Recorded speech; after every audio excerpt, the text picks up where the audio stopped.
Hello my friends, आपका अपने YouTube channel शिक्षा संकल्प में स्वागत है। आप सभी फ्रेंड्स कैसे हैं? उम्मीद करता हूं कि स्वस्थ एवं मस्त होंगे तथा केबीएस एवं सुपर टेट की परीक्षा की तैयारियों में लगे होंगे। इसी क्रम में आपकी तैयारी को और अधिक मजबूत करने के लिए हम आपके लिए विगत परीक्षाओं में पूछे गए एजुकेशन साइकोलॉजी, पेडालॉजी और चाइल्ड साइकोलॉजी के 2000 प्लस प्रश्नों की श्रृंखला लेकर आए हैं। हम आशा करते हैं कि इस प्रश्नोत्तरी श्रृंखला से आपकी तैयारी पहले से बेहतर हो जाएगी। चलिए स्टार्ट करते हैं। क्वेश्चन नंबर 1, वृद्धि और विकास की गति और मात्रा बालकों में एक जैसी नहीं पाई जाती है, जिसे हम शिक्षा शास्त्र में निम्नलिखित में से किस नाम से जानते हैं। इस क्वेश्चन के आपके 4 ऑप्शन दिए गए हैं, जिसमें ए वैयक्तिक भिन्नता, बी व्यक्तिगत अनंतर, सी व्यक्तिगत अनंता, डी व्यक्तिगत अंतर्मन। इस क्वेश्चन का आपका राइट आंसर होगा ए वैयक्तिक भिन्नता, क्योंकि वैयक्तिक भिन्नता को ध्यान में रखकर ही हमें सभी बालकों से एक जैसी वृद्धि और विकास की आशा नहीं करनी चाहिए। जैसा कि हम जानते हैं कि व्यक्तिगत भिन्नता से ये स्पष्ट होता है कि सभी में वृद्धि और विकास की गति एवं दिशा अलग अलग होती है। चलिए क्वेश्चन नंबर सेकंड क्वेश्चन में आपका वृद्धि और विकास संबंधी दिशा और परिणाम को स्पष्ट करने वाला प्रमुख कारक निम्नलिखित में से कौन है। इसमें से 4 ऑप्शन ए आयु व उम्र, बी कक्षा व कक्ष, सी माता व पिता, डी विद्यालय व समाज। इसका आपका राइट आंसर होगा आयु व उम्र ए, क्योंकि जैसे जैसे आयु में वृद्धि होती है तो मानसिक वृद्धि एवं विकास भी संयुक्त रूप से परिपक्व होते हैं, जिससे अधिगम की गति में भी वृद्धि देखने को हमें मिलती है। इससे हम यह भी ध्यान रखते हैं कि जिस आयु में बालक का विकास या वृद्धि होना चाहिए उस आयु में बालक का विकास हो रहा है या नहीं।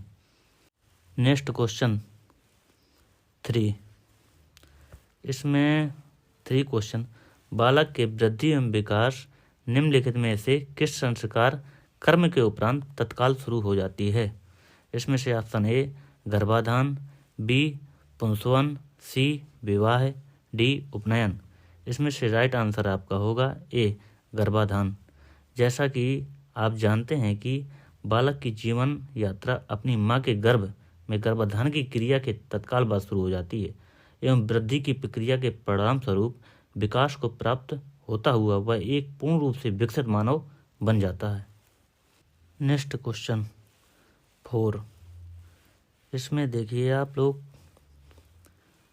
निम्नलिखित में से किस मनोवैज्ञानिक विशेषता के प्रमुख आयाम परिणात्मक एवं गुणात्मक हैं।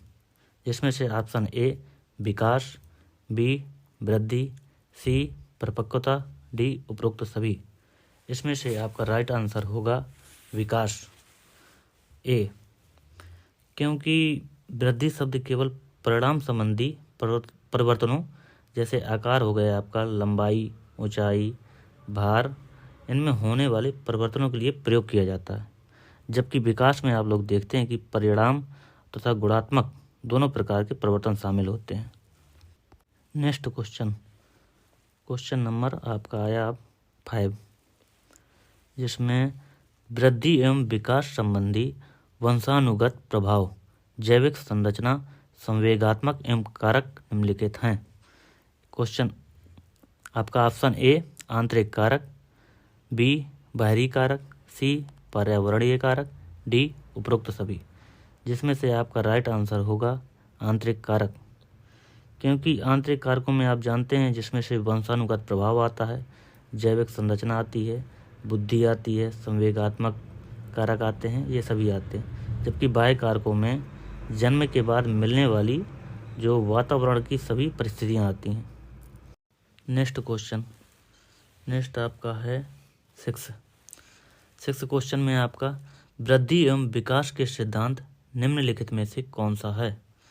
ए एक रूपता एवं निरंतरता का सिद्धांत, बी आनुवांशिकता एवं वातावरण का सिद्धांत, सी वैयक्तिक भिन्नता एवं वर्तुलाकार सिद्धांत, डी उपरोक्त सभी। इसमें से आपका राइट आंसर होगा उपरोक्त सभी, क्योंकि वृद्धि एवं विकास के सिद्धांत में ही ये सभी सिद्धांत आपके आते हैं, और इनके अलावा भी वृद्धि और विकास के और भी सिद्धांत हैं, जैसे वृद्धि और विकास की गति का एक सा न रहना, विकास का सामान्य से विशेष की ओर चलना, विकास में एकीकरण तथा परस्पर संबंध बने रहना, विकास की एक निश्चित दिशा होना, इसका लंबवत न होकर वर्तुलाकार होना, ये सभी विकास की ही वृद्धि एवं विकास के ही सिद्धांत हैं।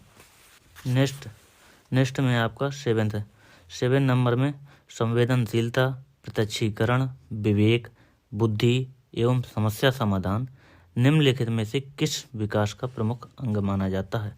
ऑप्शन ए सामाजिक विकास, ऑप्शन बी आध्यात्मिक विकास, ऑप्शन सी संज्ञानात्मक विकास, ऑप्शन डी उपरोक्त सभी। इसका आपका राइट आंसर होगा संज्ञानात्मक विकास, ऑप्शन सी।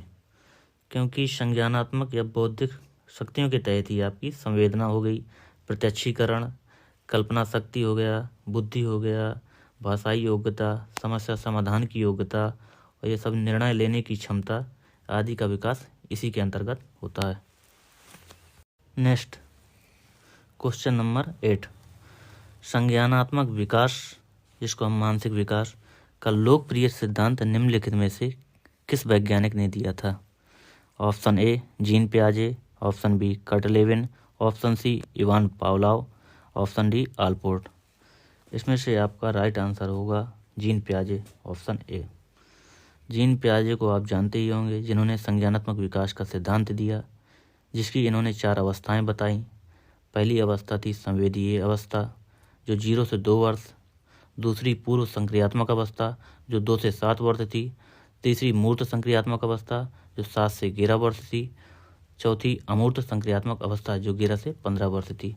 जबकि अगले ऑप्शन में दिए गए सभी विकल्प, जैसे कर्ट लेविन ने आपका क्षेत्रवादी या फील्ड सिद्धांत दिया था, जबकि इवान पावलोव इनने शास्त्रीय अनुबंधन सिद्धांत दिया था, जबकि आलपोर्ट इनने आपका सील रोड का सिद्धांत दिया था।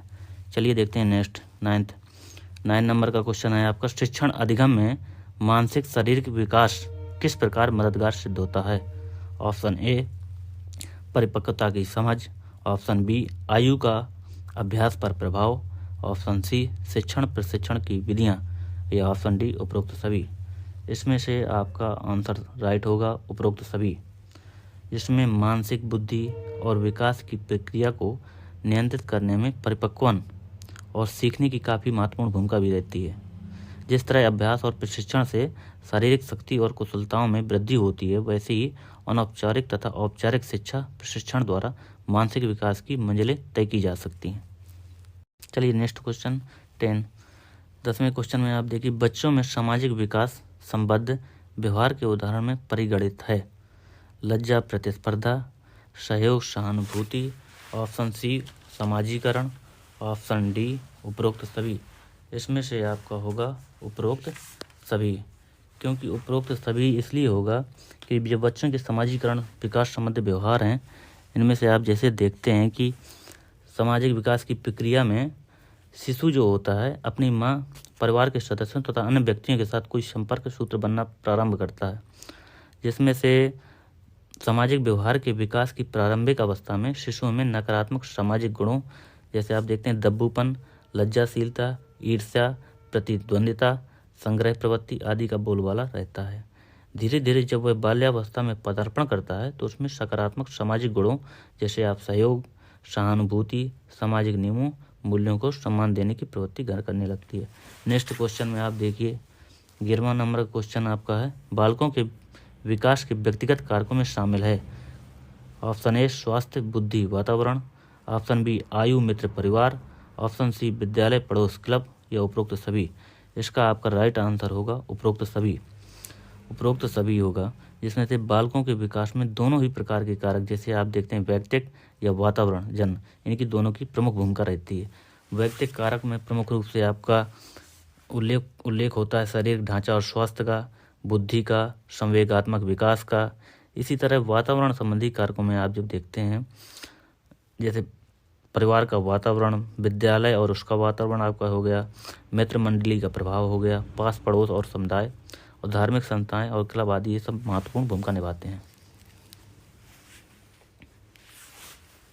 चलिए नेक्स्ट क्वेश्चन 12वां। क्वेश्चन नंबर 12वां कह रहा है, नैतिक विकास की क्रमिक अवस्थाओं के संबंध में कौन सा विकल्प सत्य है? ऑप्शन ए पूर्व नैतिक स्वकेंद्रित अवस्था, बी परंपरा धारक आत्मचेतना अवस्था, सी आधारहीन आधार युक्त अवस्था, डी उपरोक्त सभी। जिसमें से आपका इसमें राइट आंसर होगा उपरोक्त सभी। जिसमें से आपने देखा होगा कि पूर्व नैतिक अवस्था जो होती है जन्म से 2 वर्ष तक होती है, स्वकेंद्रित अवस्था तीसरे वर्ष से 6 वर्ष तक होती है, परंपराओं को धारण करने की जो अवस्था है वो 7वें वर्ष से किशोरावस्था के प्रारंभिक काल तक होती है, आधारहीन आत्मचेतन अवस्था है वो किशोरावस्था होती है, आधार युक्त आत्मचेतना अवस्था है ये जब परिपक्वता प्राप्त हो जाती है तब होती है। जैसे पियाजे ने आपके नैतिक विकास के 3 दिए, कोहलबर्ग ने 3 नैतिक विकास के सिद्धांत दिए। नेक्स्ट आपका 13वां नंबर क्वेश्चन आप देखिए, नैतिक या चारित्रिक विकास की आधारशिला निम्नलिखित में से किसे माना जाता है? नैतिक या चारित्रिक विकास, ठीक, जिसमें मूल प्रवृत्तियां, संवेग, संकल्प, शक्ति। ऑप्शन बी में है आदतें, स्वभाव, आदर्श। ऑप्शन सी अनुकरण, पुरस्कार, दंड। ऑप्शन डी उपरोक्त सभी। इसमें से आपका राइट आंसर होगा उपरोक्त सभी, क्योंकि नैतिक या चारित्रिक विकास में मूल प्रवृत्तियों का विशेष योगदान होता है। जिन विशेष तरीकों या प्रावधानों को अपनाकर जैसे बालक का समुचित चारित्रिक या नैतिक विकास किया जा सकता है, जिसमें से मूल प्रवृत्तियों और संवेगों का उचित प्रशिक्षण हो गया, इच्छा या संकल्प शक्ति का प्रशिक्षण हो गया, अच्छी आदतों एवं उचित आदर्शों का विकास हो गया, उचित स्थायी भावों का विकास एवं संगठन हो गया। नेक्स्ट क्वेश्चन है आपका 14, जिसमें से निम्नलिखित में से कौन सा विकास आध्यात्मिक विकास का आधार है? ऑप्शन ए है आपका नैतिक विकास, ऑप्शन बी सामाजिक विकास, ऑप्शन सी शारीरिक विकास, ऑप्शन डी मानसिक विकास। इसमें से राइट आंसर आपका होगा नैतिक विकास। नैतिक विकास के द्वारा ही आध्यात्मिक विकास को उचित ठहराया जा सकता है, क्योंकि आध्यात्मिक विकास से तात्पर्य ही होता है कि बालक में जन्म से ही विद्यमान जो आध्यात्मिकता होती है इस प्रकार विकास करना होता है कि वह आत्मज्ञान या आत्मानुभूति की प्राप्ति कर ईश्वर तथा उसकी सृष्टि के साथ अपना तालमेल स्थापित कर सके। अगला है आपका 15 क्वेश्चन 15वां, निम्नलिखित में से कौन सा उदाहरण बालक के विकास में आनुवांशिकता और वातावरण को स्पष्टता व्यक्त करता है?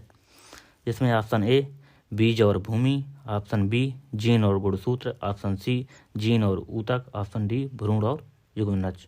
जिसमें से आपका इसमें राइट आंसर होगा बीज और भूमि, क्योंकि बीज और भूमि दोनों में से अकेला कुछ भी नहीं कर सकता है। अगर भूमि अकेली है या बीज अकेला है, इसमें से कोई उसका उपयुक्त लाभ नहीं प्राप्त होगा। जैसे दोनों ही जितने अधिक अच्छे और उपयुक्त होंगे, पौधे का जन्म और विकास उतना ही अच्छा होगा। इस तरह वंशानुक्रम जहाँ आधार का निर्माण करता है, वहीं वातावरण के द्वारा वह सब कुछ मिलता है जिससे व्यक्तित्व विकास की अधिक से अधिक ऊंचाइयों को छुआ जा सके। चलिए नेक्स्ट 16 अब देखते हैं 16वां नंबर, जिसमें पर्सनालिटी शब्द परसोना से बना है, जिसका अर्थ है पर्सनालिटी शब्द परसोना का अर्थ पूछा गया, जिसके ऑप्शन है ए मास्क, बी भाव, सी भूख, डी शरीर। जिसमें से आपका इसमें आंसर राइट होगा ए मास्क, क्योंकि मास्क का ही शाब्दिक अर्थ होता है मुखौटा।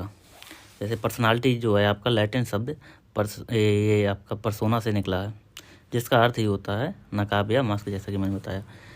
व्यक्तिगत विकास में वंशक्रम और वातावरण दोनों को ही अपनी दृष्टि से अधिक महत्व है। चलिए नेक्स्ट क्वेश्चन देखते हैं 17वां, कफ, पित्त और रक्त के आधार पर व्यक्तित्व के प्रकारों को निम्नलिखित में से किस शरीर शास्त्री ने बांटा है? ऑप्शन ए हेरोडोटस ने, बी हिपोक्रेटस, सी अरिस्टोटल, डी सुकरात। इसमें से ऑप्शन आपका राइट होगा हेरोडोटस होगा या हिपोक्रेटस, अरिस्टोटल, सुकरात। इसमें से है हिपोक्रेटस, क्योंकि कफ प्रवृत्ति वाले, काले पित्त वाले, पीले पित्त वाले, अधिक रुधिर वाले, इन सभी का विभाजन हिपोक्रेटस ने किया था। चलिए नेक्स्ट क्वेश्चन 18 देखते हैं, जिसमें से है क्रेसमर और शेल्डन ने शारीरिक बनावट संबंधी व्यक्तित्व प्रकार के सिद्धांत के संदर्भ में निम्नलिखित में से कौन सा युग्म सत्य है? इसमें से आपको मिलाना है एक दूसरे से।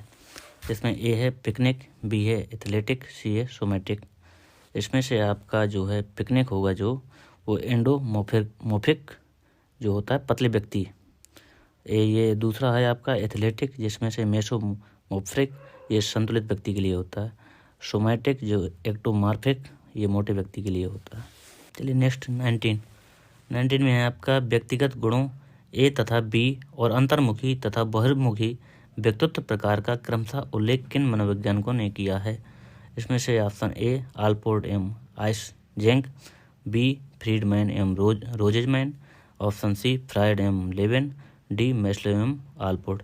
इसमें से आपका राइट आंसर होगा फ्रीडमैन और रोजमैन, जिसमें आप देखते हैं कि फ्रीडमैन तथा रोजमैन ने व्यक्तियों को उनके व्यक्तित्व संबंधी गुणों के आधार पर दो प्रकार के समूहों में विभाजित किया था, जिसमें ए और बी में बांटा था।